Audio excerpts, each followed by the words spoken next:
You're just relaxing. Yeah, no, I'm sure. Well, thank you for that. Yeah, like I said, it's been a long day, not a bad day by any means. I'm a little tired. What do you mean long, though? Saturdays can be like that, but tell me. Oh, for sure. No, not bad. It just got a lot done today. Good. Productive. Just got a lot done, and and then although I ate kind of crappy, I went out with my brother and my dad, my one brother, and Did you go out with your heavy metal brother or your other brother? No, well, there's three of them. So no, the oldest one is the the heavy that likes all the like horror shit and all that. The one that watches horror movies and is in his room a lot.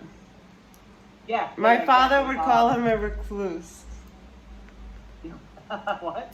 My father would call him a recluse. He said he stays in his room a lot, right?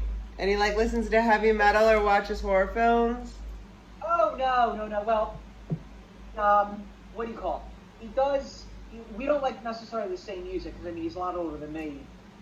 He's 16 years older than me, but he does like a lot of that. Yeah, a lot of that bullshit, violent movies, the horror stuff and shit like that. So it was never my thing, as we talked about before. Yeah, I wouldn't necessarily call him a recluse, but he is a homebody for sure. What did you guys go eat? Arby's. Arby's. Arby's. Need I say more? Yeah. Do you want to do your intro? I feel like there's so much like sad things happening on this planet. It's hard to like focus on energetic anatomy, but it might also be a good respite at the same time. What was I just watching? Yeah. I was just watching something very sad. I don't know. It's out of my mind now, so that's good.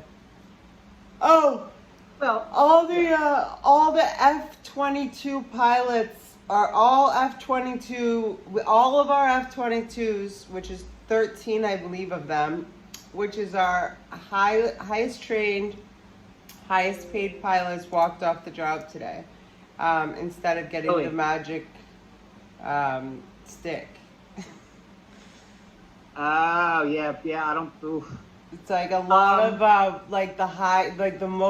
so basically the most important pilots that exist in our military, they had a text message yesterday that said that they had to get it by today at 10 a.m. and they all walked out. So that means all of our F-22s are grounded. That's fan-friggin-tastic. Yeah, no, that's just... Yeah, I don't even know how many people should know about that, but... The guy was like, it's not good. But I was like, at the same time, I was kind of worried just because if it is like, the reason, whatever. But like, I'm kind of waiting for it to be not, like just a little bit. So like if all of our military and all of our front people are, why it's still in maybe a phase of needing to be perfected or whatever, I don't know, anyway. It's a touchy thing. For sure, and I don't mind talking about it, but it's so politicized, and but what about Biden trying to be my daddy yesterday? He's had patience. Yeah. You're not my daddy. There's a lot of bad patience with what? Who is he talking to? Well, to I guess the great unwashed masses that are the unvaccinated, and I think there's just I don't like the energy behind it for sure, which is why I'm pretty much my body, my choice, man. That's it, yeah. And listen, I don't like taking aspirin for a headache, so I'm pretty consistent in not wanting to take something like this, But all right. On that note, but yeah, so look, we'll let the conversation flow. It always does flow with us. That's why I love talking with you. Mm-hmm. And what do you call it?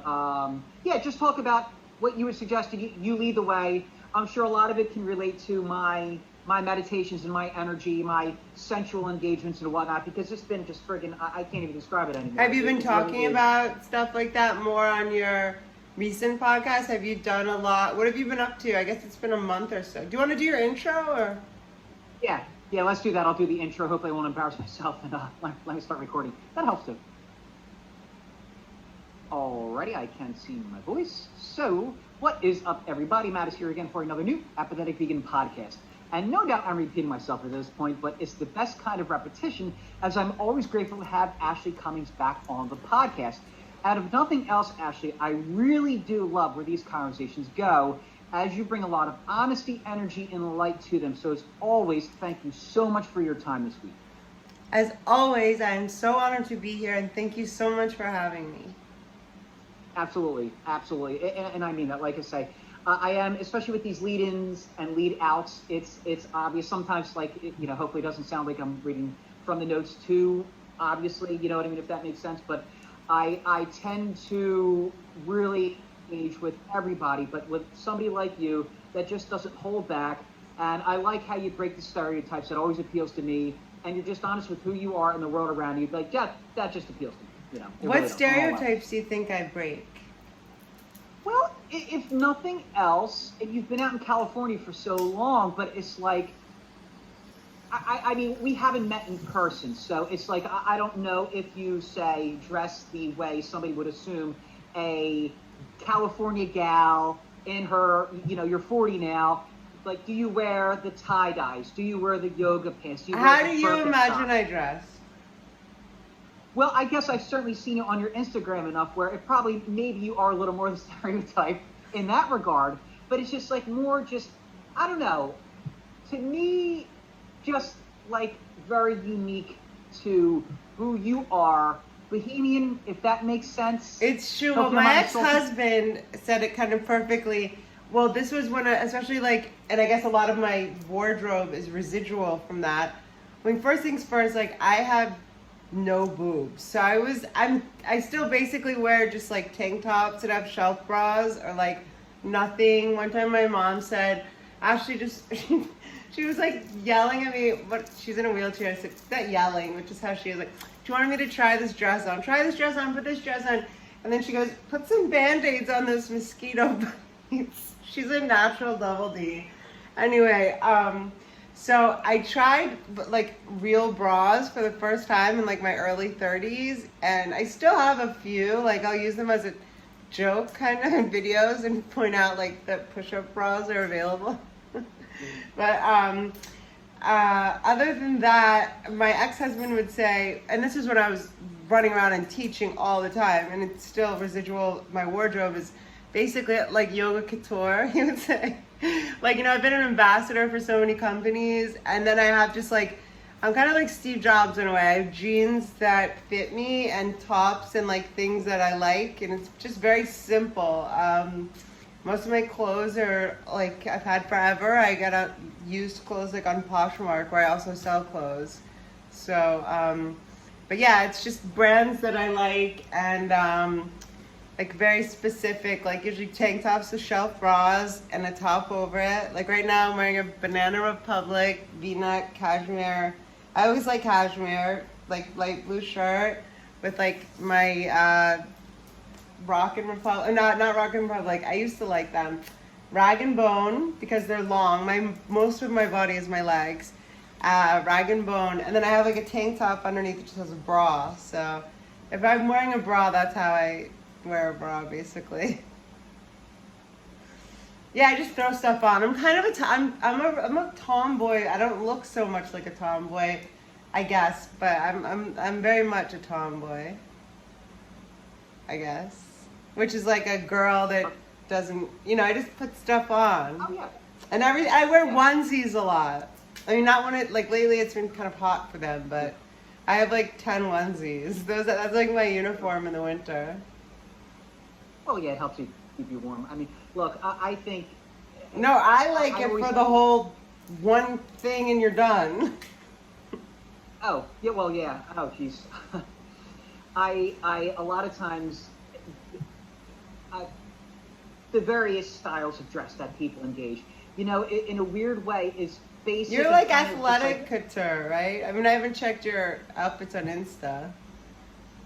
No, yeah. I think anything I have on Instagram is probably mostly gym related, and I don't like have a lot of pictures of myself because I'm not that guy.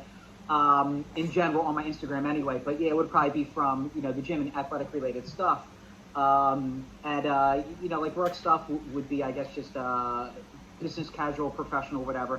And that's pretty much it. It's somewhat simple, but I always I guess I like women that dress with style. I kind of like, like the fancier stuff, but at the same time, I also like the simpler stuff as well too. So I guess I like it all, really. I mean, the fancier stuff is nice, but like, honestly, I've sold most of my fancy stuff on Poshmark because I'm like, really, when am I gonna wear it? And if I need to wear something nice, I'll just get it new or whatever. Yeah, you just buy it, and or you like to go for the casual or what you're right. I mean, like I guess everyone has to think about their life. Like right now, my life is not really conducive. Okay, I knew this one guy who was led a very cool life. He was an acro yoga guy, and he would throw away anything that would be in his closet that he didn't wear for 6 weeks. Anything he didn't wear for longer than 6 weeks, he threw it away. I mean, I think he donated it or whatever, but it was like, like when you looked at it, when I went to his house, I would see him in his closet and also like the clothes he wore. There was an energy. Do you understand? Like to it, like there wasn't I would literally, I don't do this as much. I don't do this at all really anymore. At that period of time would have shit that I would look at for a year, Matt. There is no reason that something should have 2 or 3 inches of real estate in your life or your mind for a year that you never ever wear or use. It's like, you know what I'm saying? Everything has energy, everything has consciousness. Sorry? Absolutely. No, I'm saying minimalism, and that's why I always look at it as I am totally prepared. If I end up with somebody who's a minimalist like me, great.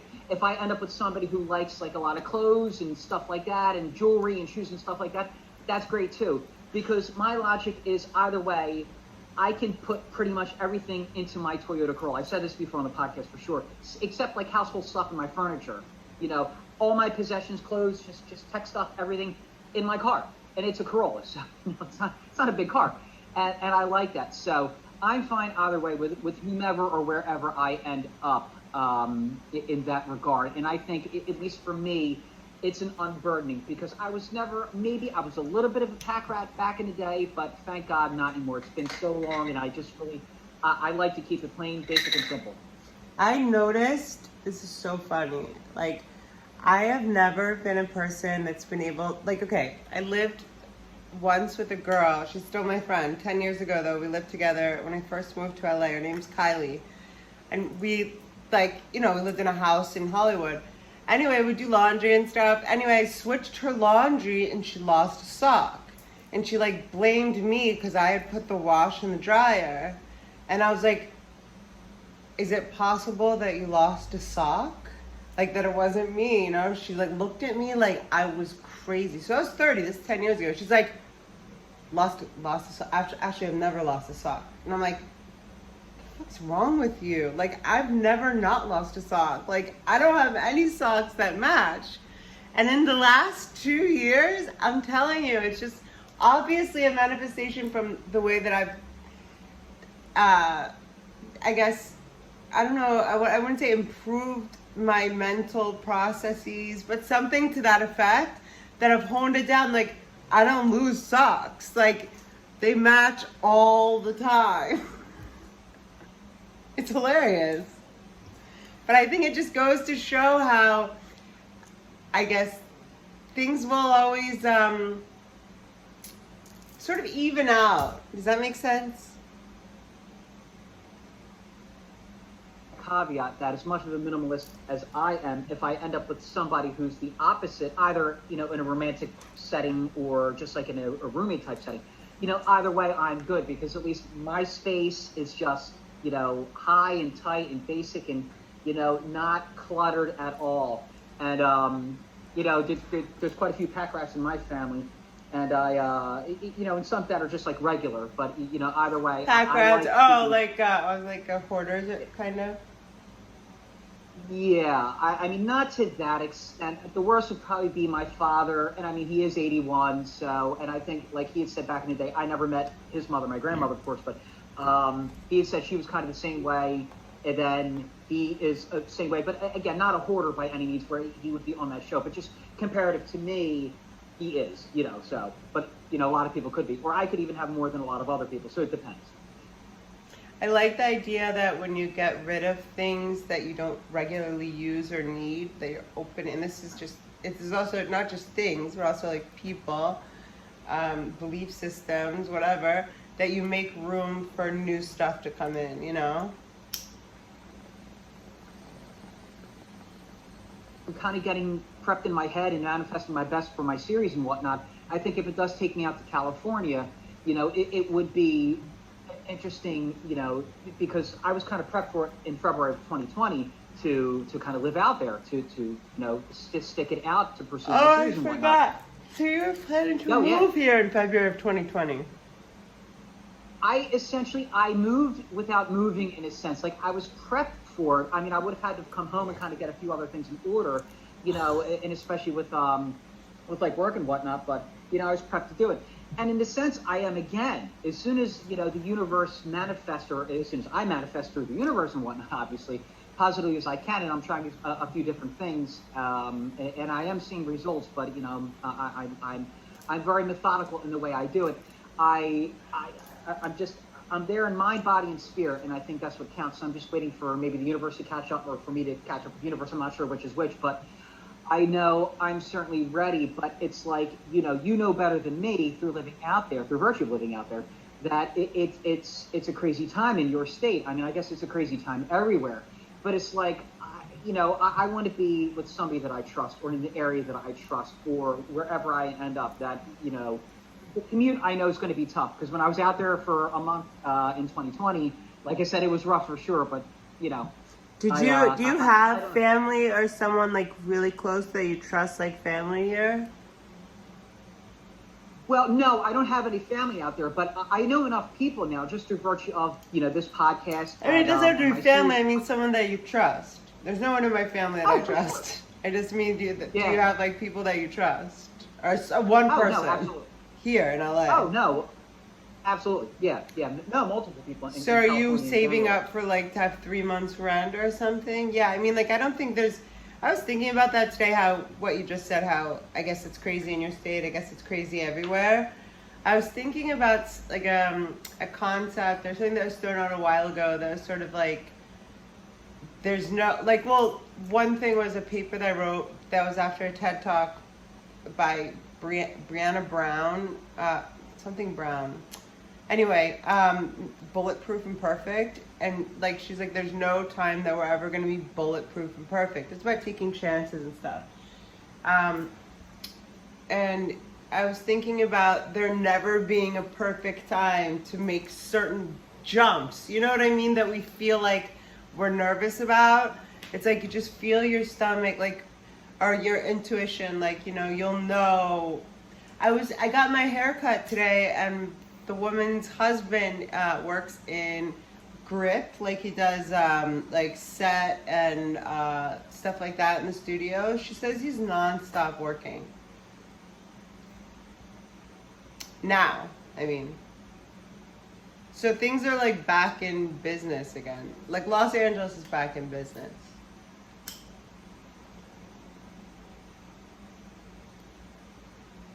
Said it dozens and dozens of times. The general you give me a pilot and I'll give you a decade plus. I'll give you 10 plus seasons of my series. And I've said this dozens of times too, self-deprecating as I am when it comes to my series, it's DNA deep that I just know once it gets going. And I can't wait to look back on these podcasts. Why don't you send it to my sister? Put, attention, great friend of Ashley, your sister. I think it will go right to the top. Of course. To anybody who's unfamiliar with, your media, or, obviously your sisters, that probably would get me blackballed. And, oh God. I was engaged to a guy, oh my gosh, when she kidnapped me, which is what she fucking did, to go to a programming center called a rehab in 2011. I was like seeing this guy back in Miami, and he was like, I mean, like, I ended up blocking him and getting basically a new number because of him. But Whitney had 2 Broke Girls, and he was like trying to get a job on the set of 2 Broke Girls. Like, he was in Miami, but just like obsessed with me kind of, and like sort of like, and when he's like, I don't know how this guy's application got up to me. But maybe he mentioned me or whatever, but he like tried to get a job on 2 Broke Girls, and like I guess they emailed him back like, we're good. Well, see, and you know, that kind of makes me think too that it really is all about who you know. And I guess that totally goes without saying. And in many, many fields are like that too. But it's just where, you know, if you went to school for nursing or for teaching or for, say, accounting, by and large, you know, you can still do a million things, but it's like you have a path that leads you into that. And obviously the arts and entertainment media in general is not as clear cut. And yeah, it's like you're literally one removed away from your sister now, but take out all the baggage that you guys have. Yeah, like, yeah, well, because we're estranged. Exactly, and that's the problem. But no, we're forever removed. I don't even know who you're talking about. Say again? I said we're forever removed. I don't even know who you're talking about. I was going to tell you there's 2 different kinds, and that's it. And that's from what I know from being inside the business, but like most of my experience is teaching people yoga. You're either from a very small, I would say, I don't know, a guess, pure conjecture, but an educated conjecture guess would be 50 families, old school Hollywood families, and their descendants. And then I would say like 50 to 100, LA's big. This is also a guess. So there's those families and their relatives, and then maybe 50 to 5,000 to 1,000 motherfuckers that are extended from that, and that's it. And then maybe 500,000 outside that bubble that are just degenerate motherfuckers that'll do whatever. I'm not kidding. That's my, like, but again, that's just also pure conjecture mostly. Again, I'm just a drug addict sister of, you know, great, what do they call it? What do they call, like, Kathy Griffith was a D celebrity or whatever. Whitney's like a D celebrity. I think Kathy Griffith had a show called, Celebrity D, on the D list. On E or something, yeah. I saw her on a show that was like top 10 celebrities you would never recognize without makeup. Mm. It was really, really rough. Yeah. It looked like Carrot Top. oh my God, yeah. But to me, sorry. Go ahead. No, I was going to say to me, that's all associated with the many, again, I guess, stereotypical trappings of Hollywood media and entertainment. And listen, I can only speak for myself now, and I'm pretty sure I could speak for myself 20 years ago when I was 19. That I know me too well now, and I know me then. I knew me then. You said me too. But it is true, where there are some consistent threads. I'm so immature sometimes. Sorry. No, you're me too. Yeah, well, but there are consistent threads within all of our personalities where even then I would be maybe I would be a little more, or all right, I should put it like this. I could probably be peer pressured more so when I was 19, but I think that goes without saying for a lot of younger people. For what? Peer pressured for what? Well, just, again, with the trappings of Hollywood where I see, yeah. You don't want to be that guy, but I would still have red lines then, just like I have red lines now. But the red lines now... So imagine being, like, born into it, being friends with people since you're born, whatever, stuff like that. Yeah.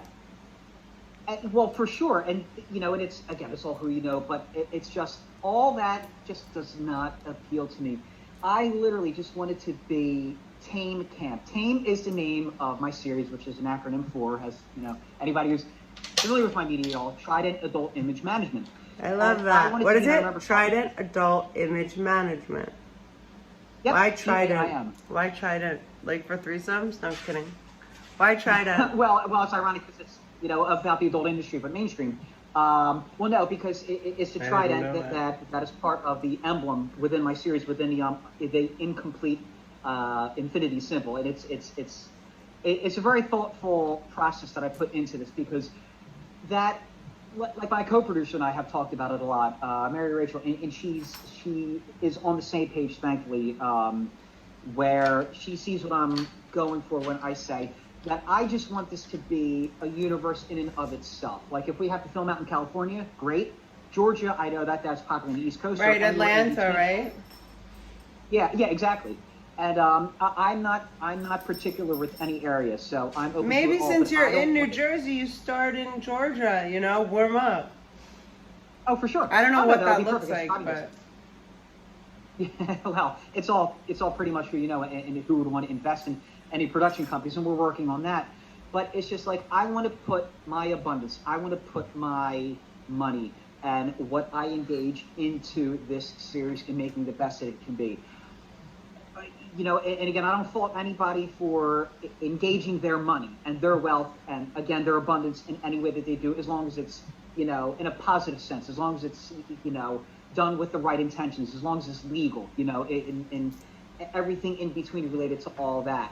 And that's just where my mind goes. And I think that putting that out there and even saying it out for the podcast and your audience and whatnot only helps reinforce where I want to be and where I know I will be 10 years from now. Because I'm 39 turning 40 in February, and I'll be 49 turning 50 in a decade from now. So it is what it is. And then I'll be many years into my series, and I just can't, I can't wait. It's so hard to explain, and I'm sure you can relate just in your own way. But just that artist bug, that artist gene, and I know I kind of sound like a stereotype there. When you can taste it already, I know what you mean.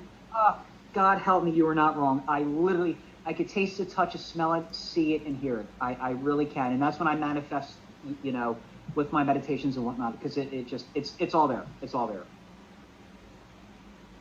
Did you want to segue into talking about, Sure. Like, have you ever heard of energetic anatomy or the chakras, or what have you heard about the chakras and or the bandhas? The bandhas, not so much until you put it on my radar. And the chakras, I guess I was always generally aware of now for a while, especially as I got into yoga years ago. I haven't been consistent with classes by any means, and YouTube certainly has helped during the pandemic as well. But the chakras I've definitely gotten into deeper now, since Law of Attraction has been on my radar for a while as well. And I just, through the meditations I listened to and how I engaged them through my, again, I put it this way, where I can, as we talked about last time too, my sensual meditations, where I am moving very, very powerful, creative, sensual, orgasmic, but it's implosive energies, just in case anybody finds that awkward, but it's implosive. Through my chakra, starting at the root and the sacral chakra especially, and it is profound. I can't describe it. It's very tough. So, you tell me. Well, okay. So I think that it's best to just scan okay. So there's 7 major chakra systems, and then there's literally hundreds, if not thousands, more. There's 5 energetic centers called the bandhas, bandhas, that are talked about, touched on in yoga, which is, again, not a religion, but a philosophy. And so the asana part of yoga, which is the movement, right? When you do the moving and the breathing and the posing, the yoga posing is the yoga asana part, has within it energetic locks available for people to discover, with the feet always starting with the foundation. So if you're standing up, your feet will be your foundation, right? So Pada Bandha is a foot lock. And that's an awareness and kind of like an arch of the foot, an activation, right? Like a intentional arching of the foot, but a softening and a releasing of the toes. Mula Bandha is the engagement of both the upper thigh muscles, kind of, as well as not the sexual organ, the pelvic floor, the perineum, the place between the sexual organ and the anus. So, like I've mentioned in another recent video, like similar to Kegel exercises, or what some people might have dirty minds and called the taint, right? And then there's Uddiyana Bandha, the flying up bandha. That's your lower belly. That's your lower belly coming inward and upwards, like pulling in your lower abdomen. Jalandhara Bandha is tucking the chin to the chest, which is kind of sealing the vessel. Mahabandha is like a lifting through of the skull, through the top of the head. So Mula Bandha is the middle of them, right? There's Padabandha below and Jalandhara Bandha above. And it really has to do, Uddiyana Bandha above, Jalandhara and Mahabandha above. But it's really the root of everything. Like, when I first understood Mula Bandha, it might have been in a core pose. Anytime I'm in a pose, whether my feet are on the ground or not, but specifically there's a pose called Navasana, which is boat pose, where you're sitting on your butt and you have your feet up in the air. And it's for your stomach muscles. And in that pose, squeezing that place, right, the sealing of the pelvic floor, activates the lower belly in such a powerful way. Also it's a known fact that yoga is something that improves not only people's sexual desires, but their stamina, etc. And controlling brahmacharya, which you and I have talked about before, which is in the yamas and niyamas, which is the concept of moderation in terms of releasing juices. It really only applies to men. But this whole concept of Mula Bandha is very tied also up into the concept of brahmacharya in terms of, and bandha, I think I said that, Mula Bandha, in terms of the lock, in the, how do I want to say it? And the engagement sustained.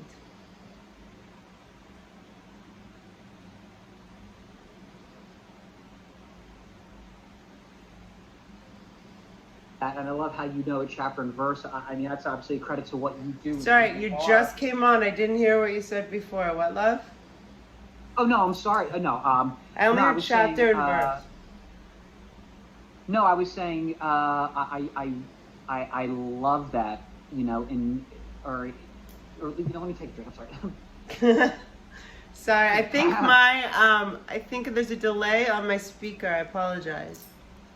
No, you're fine. No, I'm still getting you okay. I really do envy how you know that chapter and verse. You know what I mean? Like to me, that's just an awesome thing. That it just reflects how passionate you are about this, personally and professionally.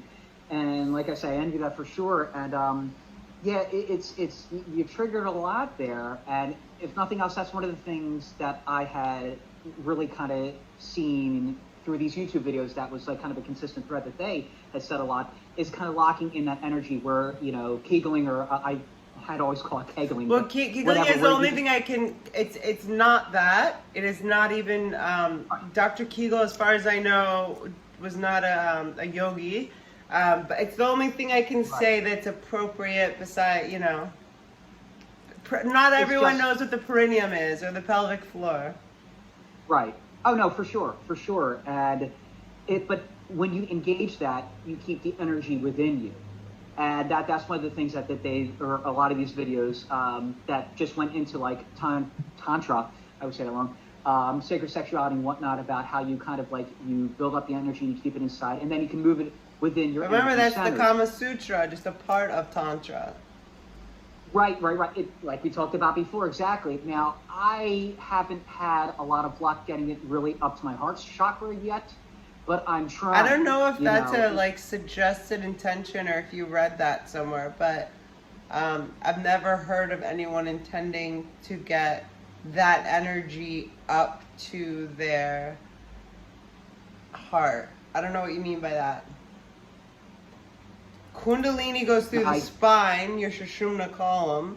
That's an energy that is like, so Kundalini energy, and I don't think you're talking about this, but just to be clear, Kundalini energy, the best description that I've ever heard is, so at the base of the spine is like a water fountain coming up, and it's being sort of held down by conditioning, belief systems, things that happen before really the frontal lobe is developed. So that's why certain things can release Kundalini, but that's just kind of who we are, the Kundalini energy. That's kind of just holding at the base of the spine.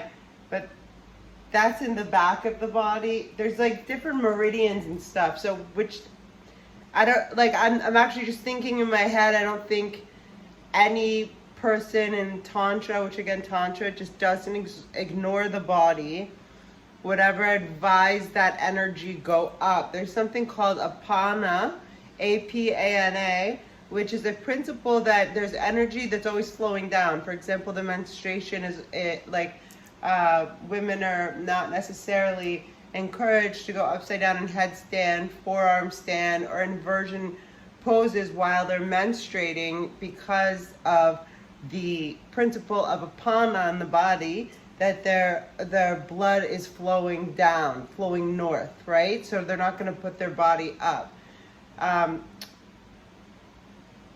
The juices, stuff like that, even though the feeling is implosive, I'm not sure it would go anywhere but above your solar plexus chakra, and I would imagine that would be as far as you would want it to go, because that's like your powerhouse. But I don't know where that came from. I don't know why also, like, I felt very passionate about it, because I was like, I don't know if that's safe to send that up to the heart chakra. But where did you hear about that, or what made you think of that? I'm explaining it the right way, or at least through my understanding. It's one of those things where it's like I could practice it, but I can't necessarily teach it. It's like a weird, like, lost in translation type thing. It mainly relates to manifestation and like using that power, that sensual power within your body to manifest and to move the energy up. I think that what you would do is you would move it up to your solar plexus chakra through your belly, which makes perfect sense, and then out, like, because that's where that's where manifestation really comes from, is your belly. This chakra. Right. No, I'm talking about, but no, you just triggered that too. Naturally, here we are talking about it, and of course the word escapes me, but now, transmutation, sexual transmutation. Like, wait, what? What's sexual transmutation? Well, again, as I understand it, Napoleon Hill gets into it too. Sorry, that's pot, cannabis, not COVID. Either one is very Greek to me, thank God. Both are very foreign to me. I'll edit that out, no worries. Yes, sexual transmutation, as I understand it, as Napoleon Hill had explained it in Think and Grow Rich, and just obviously other gurus and teachers and whatnot have talked about it as well. And again, this is all based on my understanding and through YouTube and whatnot. It's just using that very powerful energy instead of wasting it away, especially as guys do in the explosive way. You jerking off? I'm sorry? Stop it. You mean like jerking off? Yes. That's exactly, a wasteful way, correct? Exactly. And like you're wasting the energy, and literally, like you're I'm not sure how they describe it, of course. Now it escapes me. Well, unless it's before you're prepared to go to your girl's house, it lasts a long time. No, I'm just kidding. Well, that's why they call it semen retention for a reason, and it I think it's all why you do that, why a man would do that, and how he engages it. If you're doing it for the right reasons, and hopefully most people do, I would imagine if you're going to go that deep into like a belief system like that, you would do it for a good reason. I would imagine it would only have good results, and so far so good on my end. But, like that being said, that's where I just engage all those, all that energy through my chakras and try to transmute the energy to get them through each one, and then manifest where you kind of get yourself there in a sensual sense. But as you're doing it, like for example, my series, the office building where it takes place. Of course, this doesn't exist anywhere but in my head. I know it very well then. And I picture myself in my series conference room, for example, and I can almost like smell it. I can feel the energy in it. I know what it would be like to be in it as the character and or the director. So within the universe of my series or in filming it outside, hopefully that makes sense. And I engage that manifestation as I'm engaging also this very powerful sensual energy. And again, I don't know that you can relate if you are able to in your own way. It's difficult because it's almost nearly somewhat weirdly, ironically, kind of a lonely journey. And I don't mean that in a bad way per se. I know when you say lonely, it's kind of negative. I don't necessarily mean it in a negative way, but I really haven't talked to anybody, that can relate to where I am.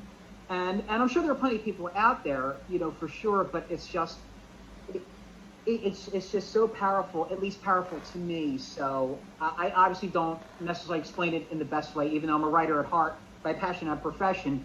It would be easier for me to sit and write it than obviously, riffing now like what we're doing, but, hopefully. No, I mean, I think the most important things are not really easy to explain, and I can feel, I think what you're saying, and I don't know why I had in my head, like, why it sounds cheesy, I don't know. Like, I don't think it's a slogan, but I was thinking in my head, like, the most important things we do alone, or something like that. Like, at some point when you said, like, not necessarily meaning lonely in a bad way, I totally know what you mean by that.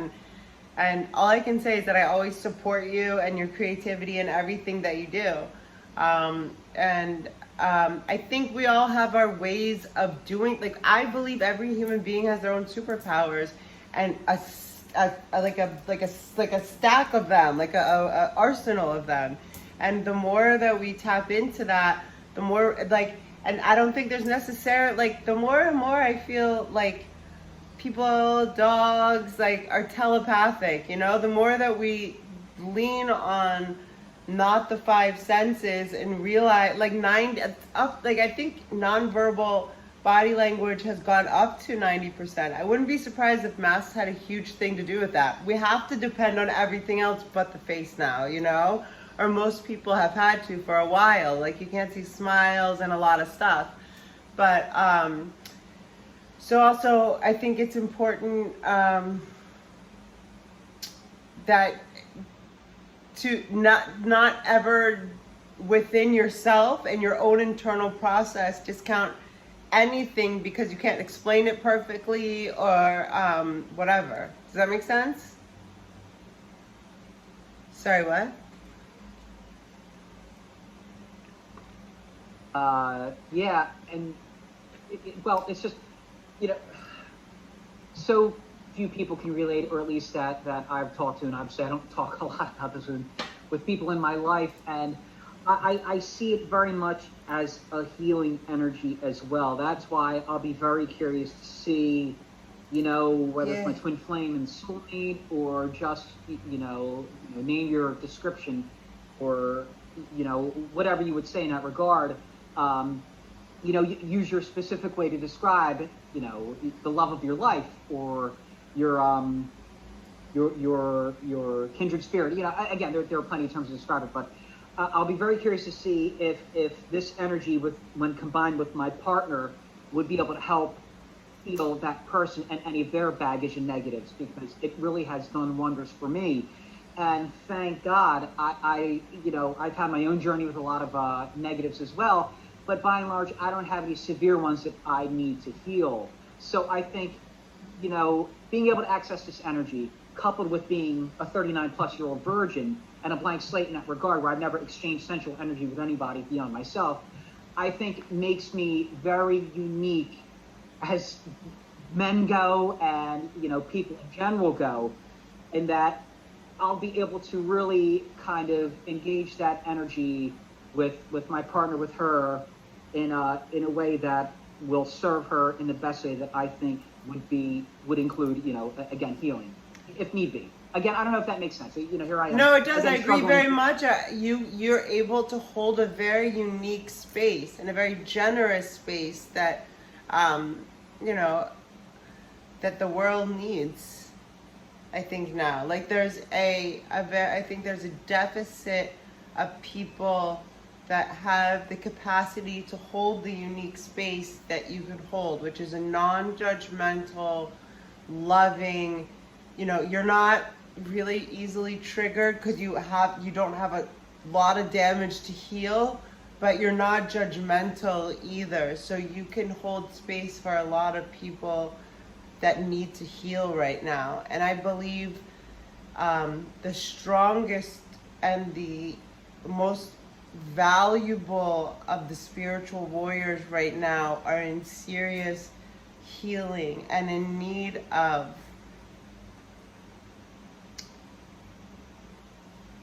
bandaging up. Does that make sense? This is a spiritual war that's happening. And most of the strongest threats to the opponents of good, I believe, have been damaged almost to irreparably, but I can feel the energy of so many hearts just waiting for a hand, like yours, for example. I beg your pardon? I said, I can't, there's a delay. I said, I beg your pardon? I'll tell you when I can start hearing you. Okay, now I can hear you. All right, good. I can fix it. Sorry. I agree with that wholeheartedly.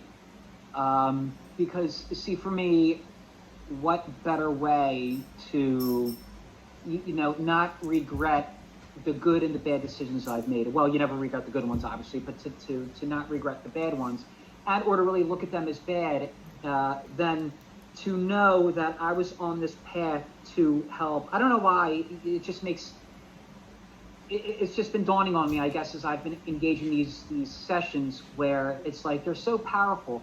And to be able to, even if my partner can't relate or can't, engage it herself, hopefully I would be able to, if we're able to combine and align in the right way. And it doesn't even always have to be sexual or sensual, but just being able to send her that healing energy. Again, it just, what better way to use it than to do so with like that? You can do it now. I was just gonna say, I know that you've read a lot of the Law of Attraction stuff, which I like and I've read extensively. I don't necessarily I think I subscribe to the principles inherently, but I think excuse me. One thing I'm not hearing you say, and I'm sure that your books and your literature that you're reading now, that I've probably perused most of, that instead of for her, don't put her in the future. Did you notice that? That's the only thing I have. You know what I'm talking about? You said, I will be for her that, or whatever you said. Make sure, because that's a principle of the way that I manifest that is also in alignment with Law of Attraction. I've read the books, everything. I just don't necessarily, I think that term has been, whatever. I've been in this world for almost 20 years, I've owned 2 yoga schools, so I'm just careful about semantics. But one of my principles, which is in alignment with that, is keeping everything in the present. Does that make sense with my language? So when I heard you talking about your girlfriend or your partner, it sounded like in the future, and that was the only thing I wanted to point out. Hey, and thank you for that. No, I don't want to ever sound like a didactic bitch. No. No, you say any active senses as if it's already here. I am grateful now that X, Y, and Like, Z. I think the Law of Attraction book says that, right? Oh, no, absolutely, absolutely. And that's where, where I don't disagree with that logic by any means, and I understand love where that. it comes from, yeah. Oh, for sure, and I understand the logic behind it, and the utility of it. Except, I guess, some way it's as as I explained what I was explaining before. The logical sense is, but I'm not with her now. And I will. Yeah, some situations are different. Yeah. For sure, exactly, and that's why. I guess maybe that is one of the things too that I found the most difficult in utilizing LOA in general as well, is saying it like it's already here. Say it in your mind as if you already have the abundance, as if you already have the money and the relationship and the X, But Y, it's and Z. more smelling like you smell that office, and feeling like you feel that office, like you mentioned earlier. That's more of how I see it. For sure. Coupled with the way you say it, for sure, but... Yeah, no, you're not wrong. You're not wrong at all. And sometimes you have to remind me of that, because it's just, it is hard for me to employ it, because believe me, when I am with her, with this person,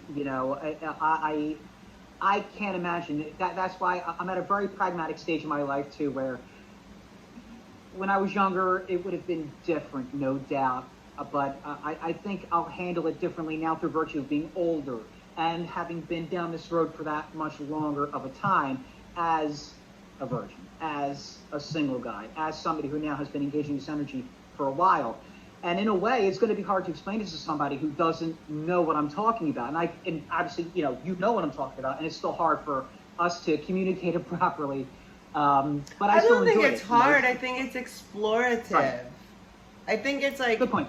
Right? I mean, I find it like our conversations not difficult. I think wherever there's anything like I want to say an impasse, I feel like we explore there. Like, I feel like it's explorative, Or there's always growth that comes from anything that either one of us doesn't understand. How else are you going to understand it if you don't engage it? Exactly, yeah. Oh my gosh, there's just a gunshot in Venice. It's okay, guys. All right, well, yes, let's wrap it up, though, because I do have to take my dogs out. But did you want to... Sounds good. Do you want to talk about... How should we end it? I thought you were going to say, I lost my virginity. I'm just kidding. Not yet, I'm getting there. What are we going to do when you do that? Are we going to have, a party? I don't know. We have to have a podcast about it. I guess at the least, if my partner is so willing and, she wants to be on it, we could do that. If not, that's fine, too. I completely understand. No, we'll see. I've had many people make many a joke about it. And some of the... Does it bother you? When you're... I'm sorry, I didn't mean to make a joke. No, not at all, not at all. My God, please, I don't get insulted. I'm not one to. You brought it up, that. So that's why I brought it up. Exactly. And I know you're doing it to just, you're having fun in a good way. You're not doing it to hurt me, so no worries. Never, I would never do anything to hurt anyone. No, for sure, that's not your nature. No, I appreciate that. We'll see when. However, I don't mind that 17,000 pounds of sewage spilled in Santa Monica Harbor, and my neighbor, who's really mean and also has been mean to my dog, surfs every day. All I'm saying is I don't mind. It's on the news. It's not like he can't find out for himself. I just like the idea of him surfing and shit. But I would never create the circumstances, He was very mean to my dog. He put my dog in the pool, and he was very mean to me too. No, that's not cool. Anyway. Don't cross those. No, that's as far as I get as to wishing people bad. Literally, he's been such an asshole to me 5 different times. But since I've lived here, and when I heard that on the news, because I see him, he's always walking, surfing with a surfboard like a little shit, and he walks like a frog. I can't explain it. I don't spend a lot of energy on him, but anyway, long story short, I was just I thought the next time I saw him with a surfboard, I was just oh yeah, that's 17,000 gallons of sewage that he's surfing in. Jerk off. But that's like karma in a way, I feel like. For sure. You should see the way he like waddles so fast to the shit water. Ugh. Look, I'd like to surf too. I think it would be cool, but not in shit water. I mean, I asked a friend of mine who's like in construction. He's like, "That's a lot." I'm like, "How long does that take to clean up? Like, realistically, or like filter out?" They haven't capped it as of a week ago. This was a month ago, so it's raw sewage. You know what that is? Caca. That's the second time this month I said caca. That's right. Yeah, that's rough. And the less I know. Okay, so Shawshank Redemption over and out. Oh God, yes. God, that's an oldie but a goodie. Yes. Such a goodie. Oof. Oh God, yeah, that's a hell of a reference. Yeah. All right, I love you, and until next time. Yes, for sure. So once again, Ashley, thank you again. Well, here, let me wrap it up. I can just say it. And I actually did do an OnlyFans.